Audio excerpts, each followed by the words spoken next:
Good morning all of you. आज की इस वीडियो लेक्चर में हम डाइलेक्ट्रिक कांस्टेंट के बारे में डिस्कस करेंगे। तो चलिए स्टार्ट करते हैं लेक्चर। डाइलेक्ट्रिक कांस्टेंट को समझने के पहले हम डाइलेक्ट्रिक मटेरियल्स को समझेंगे कि डाइलेक्ट्रिक सब्सटेंसेस क्या होते हैं, किसको डाइलेक्ट्रिक सब्सटेंस कहते हैं। Dielectrics are non conducting substances which are the insulating materials and are bad conductor of electric current. मतलब जो आपका डाइलेक्ट्रिक होते हैं वे नॉन कंडक्टिंग सब्सटेंस होते हैं जो कि इंसुलेटिंग मटेरियल्स के बने होते हैं, मतलब कुचालक पदार्थ से बने होते हैं, और जो इलेक्ट्रिक करंट का दुर्लभ चालक होते हैं या बैड कंडक्टर होते हैं। क्लियर।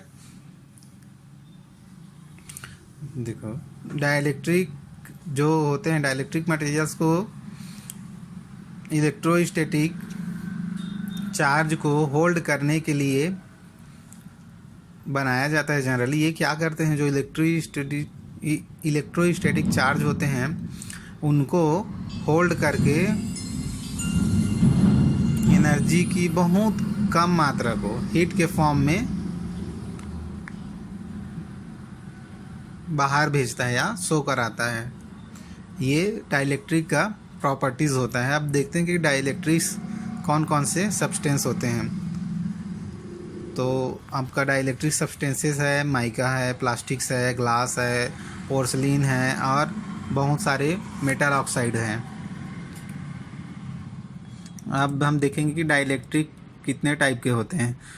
जो डाइलेक्ट्रिक्स होते हैं वो मटेरियल्स के प्रॉपर्टीज़ के ऊपर डिपेंड करता है कि उसके मॉलिक्यूल्स किस टाइप के हैं। तो देखो मॉलिक्यूल के अरेंजमेंट के बेसिस पे जो डाइलेक्ट्रिक्स होते हैं उसको 2 टाइप्स में डिवाइड किया जाता है।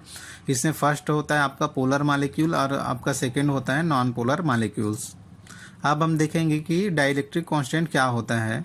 क्या होता है कि जब हम पैरेलल प्लेट कैपेसिटर में जो डाइलेक्ट्रिक स्लैब लेते हैं, डाइलेक्ट्रिक पदार्थ लेते हैं, उसको पैरेलल प्लेट कैपेसिटर के बीच में रख देते हैं, तब अप्लाइड जो इलेक्ट्रिक फील्ड होता है उसका जो स्ट्रेंथ होता है और जो कैपेसिटर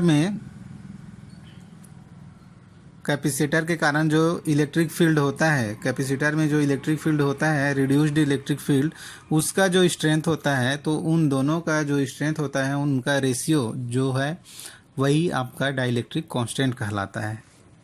क्लियर। डाइलेक्ट्रिक कांस्टेंट को इंग्लिश के स्मॉल लेटर के से डिनोट करते हैं। इसका वैल्यू होता है E0/E, जहाँ E होता है E is always less than और इक्वल टू E।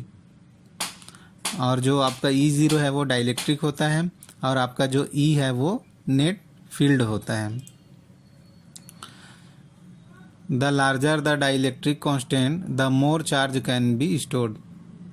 आपका डाइलेक्ट्रिक कांस्टेंट जितना ज़्यादा होगा उतना ही ज़्यादा चार्ज को स्टोर करेगा। Completely filling the space between capacitor plates with a dielectric increase the capacitance by a factor। जैसे जैसे हम कैपेसिटेंस को बढ़ाएंगे तो जो आपका कैपेसिटर होगा वो इलेक्ट्रिक फील्ड को, जैसे देखो डाइलेक्ट्रिक देखो क्या है, completely filling the space between capacitor plates with a dielectric increase the capacitance by a factor of the dielectric constant।